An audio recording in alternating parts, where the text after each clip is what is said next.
Welcome to vibrant TV. నేను మీ రాజు. Big breaking చూస్తున్నాం. So Harish Rao బీజేపీలోకి అని చెప్పేసి కూడా సోషల్ మీడియా వారిగా వార్తలు వస్తున్నాయి. సో ఇప్పటికీ దాదాపుగా 9 మంది ఎమ్మెల్యేలు ఇటు కాంగ్రెస్ పార్టీలోకి వెళ్ళడం అనేది జరిగింది. దాదాపుగా 20 మంది ఎమ్మెల్యేలు భారతీయ జనతా పార్టీతో టచ్లో ఉన్నట్టు కూడా రీసెంట్గా బండి సంజయ్ సంచలన వ్యాఖ్యలు చేశారు.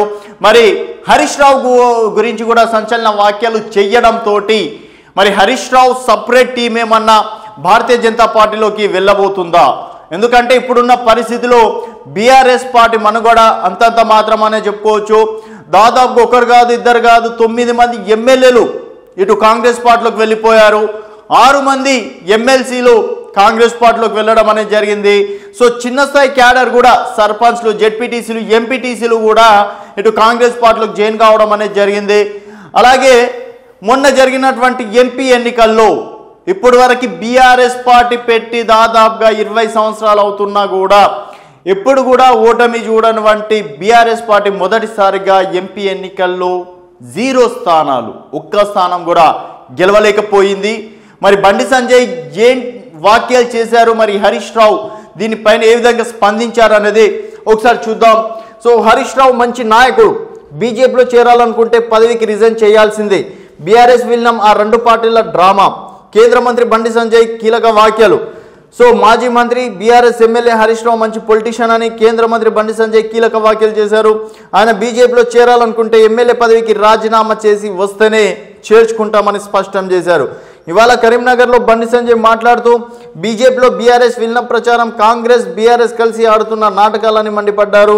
బీఆర్ఎస్ ఎమ్మెల్యేలను కాపాడుకోలేక వారిని ఢిల్లీకి పంపి కేసీఆర్ లీకులు ఇస్తున్నారని ఆరోపించారు. హామీలపై ప్రజల దృష్టిని మళ్లించడానికే కాంగ్రెస్ విలీనం డ్రామా ఆడుతుందని ఫైర్ అయ్యారు. కాంగ్రెస్ హయాంలో తనతో పాటు బీజేపీ కార్యకర్తలను ఏ విధంగా హింసించారు, అక్రమ కేసులు పెట్టి జైల్లో వేశారో ఎవరు మర్చిపోలేదని చెప్పారు. అలాంటి పార్టీతో పొత్తు ఎందుకు పెట్టుకుంటామని ప్రశ్నించారు.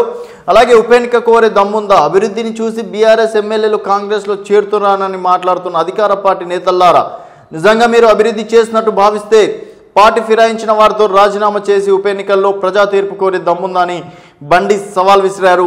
కొందరు ఎమ్మెల్యేలు తమ అక్రమ ఆస్తులను కాపాడుకోవడానికి అధికార పార్టీలో చేరుతున్నారని మండిపడ్డారు. నియోజకవర్గ అభివృద్ధి కోసమే కాంగ్రెస్లో చేరుతున్నామని బీఆర్ఎస్ ఎమ్మెల్యేలు వ్యాఖ్యానించడం సిగ్గుచేటని విమర్శించారు. వాళ్ళు చెప్పింది నమ్మడానికి ప్రజలేమీ పిచ్చోలు కాదని సూచించారు. సో మొత్తానికి చూసుకున్నట్టయితే ఇక్కడ హరీష్ రావు మంచి నాయకుడు, మంచి పొలిటీషియన్ అని చెప్పేసి బండి సంజయ్ గారు ఒక రాజకీయ నేత అన్నప్పుడు మరొక రాజకీయ నేతని పొగడడంలో సందేహం లేదు. మంచోడు అంటే మంచోడు అని చెప్తారు. ఇంకోటి ఇప్పటివరకు హరీష్ రావు కావచ్చు, బండి సంజయ్ కావచ్చు, రేవంత్ రెడ్డి కావచ్చు, సో ఎంతసేపటికి కేసీఆర్ని బాగా విమర్శించారు తప్పించి హరీష్ రావుని ఇటు రేవంత్ రెడ్డి ఎక్కువగా విమర్శించలే చాలా సందర్భాలలో. తర్వాత బండి సంజయ్ కావచ్చు, కిషన్ రెడ్డి కూడా కావచ్చు. ఎందుకంటే బండి సంజయ్ మాజీ రాష్ట్ర అధ్యక్షులు, కిషన్ రెడ్డి గారు ప్రస్తుతం బీజేపీ రాష్ట్ర అధ్యక్షులు. వాళ్ళు కూడా కేటీఆర్ని విమర్శించారు తప్పించి హరీష్ రావు మీద అవినీతి ఆరోపణలు కావచ్చు, హరీష్ రావుని కూడా ఎక్కడైతే విమర్శనలు చేయలేదు. సో మొదటిసారిగా బండి సంజయ్ ఇటు హరీష్ రావుని పొగడడం వెనక అంతరార్థం ఏంటి? గత కొన్ని రోజులుగా బీజేపీలోకి బీఆర్ఎస్ విలీనం, ఇంకా కేసీఆర్ ఆల్రెడీ మోడీతో మాట్లాడేసిండు, ఇంకా రేపో ఎల్లుండో కవిత బయటకు వస్తుంది, తర్వాత బీఆర్ఎస్ బీజేపీలోకి విలీనం చేస్తారని చెప్పేసి కూడా రకరకాల ఊహాగానాలు కూడా వస్తున్నాయి. సో దాని విషయంలో కూడా ఒక క్లారిటీ ఇచ్చారు. సో బీజేపీలో ఉన్నప్పుడు, రాష్ట్ర అధ్యక్షుడిగా ఉన్నప్పుడు ఇదే బీఆర్ఎస్ నేతలు కార్యకర్తలపైన అక్రమ కేసులు పెట్టిండ్రు, నా మీద అక్రమ కేసులు పెట్టి జైల్లో ఉంచిన సంగతి అనేది బీజేపీ పార్టీ కార్యకర్తలు, రాష్ట్ర ప్రజలు కూడా ఎవ్వరు మర్చిపోలేదు. అలాంటి పార్టీతోటి మేమెందుకు పొత్తు పెట్టుకుంటామని చెప్పేసి కూడా చెప్పడం అనేది జరిగింది. ఒకవేళ హరీష్ రావు కనుక రావాలనుకుంటే గతంలో ఈటెల రాజేందర్ లాంటి నాయకుడు, అప్పటికీ ఆర్థిక మంత్రి ఈటెల రాజేందర్ 20 సంవత్సరాలుగా ఒక్కోసారి కూడా ఓటమి ఎరగని నేతగా ఈటెల రాజేందర్కి పేరుండే. అట్లాంటి ఈటెల రాజేందర్ డైరెక్ట్ వస్తే కూడా వీళ్ళు చేర్చుకోలేదు. రాజీనామా చేసిన తర్వాతనే మళ్ళీ ఉప ఎన్నికలైన తర్వాత ఈటెల రాజేందర్ ఇటు బీజేపీ నుంచి గెలవడం అనేది జరిగింది. అప్పుడే బీజేపీ కార్యకర్తగా, బీజేపీ నాయకుడిగా ఉండడం అనేది జరిగింది. తర్వాత రాజగోపాల్ రెడ్డి ఎన్నికల ముందు సంవత్సరానికి ముందు రాజగోపాల్ రెడ్డి కూడా భారతీయ జనతా పార్టీలో చేరుతున్నా అని చెప్పేసి కూడా అన్నాడు. అయినప్పటికీ కాంగ్రెస్ పార్టీకి రాజీనామా చేయడం, తర్వాత ఎమ్మెల్యే పదవికి రాజీనామా చేసిన తర్వాతనే రాజగోపాల్ రెడ్డిని బీజేపీ నాయకులు యాక్సెప్ట్ చేయడం అనేది జరిగింది. సో ఇప్పుడు దాదాపుగా 9 మంది ఎమ్మెల్యేలు కాంగ్రెస్ పార్టీలోకి వెళ్ళారు. సో ఏ ఒక్క ఎమ్మెల్యే కూడా రాజీనామా చేసి మళ్ళీ ఉప ఎన్నికలు చేసి గెలిచి తర్వాత కాంగ్రెస్ పార్టీలోకి వెళ్తే డెఫినెట్గా కాంగ్రెస్ పార్టీ అభివృద్ధి చేస్తుంది. 7 నెలల్లో కాంగ్రెస్ పార్టీ ఎంతో అద్భుతాలు సృష్టించింది. సో గెలిచిందనుకో ఆ క్రెడిట్ కాంగ్రెస్ పార్టీకే ఉంటుంది. తర్వాత నాయకుడు మంచి నాయకుడు డెఫినెట్గా మా ప్రాంతాన్ని అభివృద్ధి పరచడానికే ఇటు కాంగ్రెస్ పార్టీలోకి వెళ్ళారని చెప్పేసి ఒక పేరు కూడా ఉంటుంది. సో ఆ సాహసం మాత్రం కాంగ్రెస్ పార్టీ చెయ్యట్లేదు.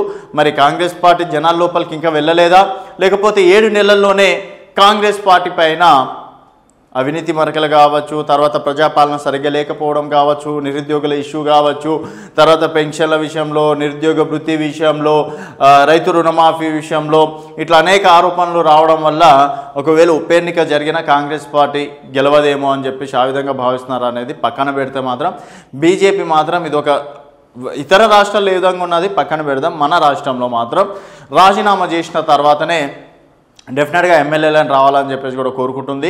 అండ్ హరీష్ రావు మాత్రం ఇప్పట్లో సాహసం అయితే ఏం చెయ్యరు అని చెప్పేసి కూడా చెప్పుకోవచ్చు. ఎందుకంటే గతంలో హరీష్ రావు పైన కాంగ్రెస్ పార్టీలోకి వెళ్తున్నారు, రేవంత్ రెడ్డితో టచ్లో ఉన్నారని చెప్పేసి కూడా రకరకాలుగా ఊహాగానాలు వచ్చినాయి. బట్ అప్పటికి ఆయన ప్రెస్ మీట్ పెట్టి క్లారిటీ ఇచ్చారు, నేను ఏ పార్టీలోకి వెళ్ళట్లేదు, బీఆర్ఎస్ పార్టీ ఉద్యమ నాయకుడిని నేను, డెఫినెట్గా ఈ 5 ఏళ్ళు కాకపోతే ఇంకో 5 ఏళ్ళు అయినా సరే డెఫినెట్గా మేము బీఆర్ఎస్ పార్టీని అధికారంలోకి తీసుకొస్తామని చెప్పేసి కూడా చెప్పారు.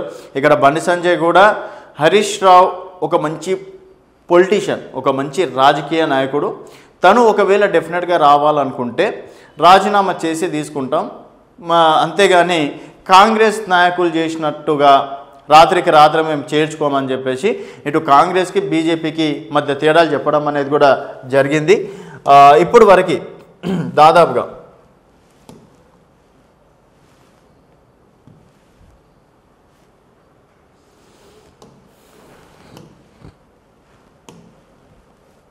సో ఇప్పటివరకు దాదాపుగా బీజేపీలో అంటే మనం 2018 తర్వాత చూసుకున్నట్టయితే దుబ్బాకలో రఘునందన్ రావు ఆల్రెడీ బీజేపీ కాబట్టి అక్కడ ఉప ఎన్నికల్లో గెలవడం అనేది జరిగింది.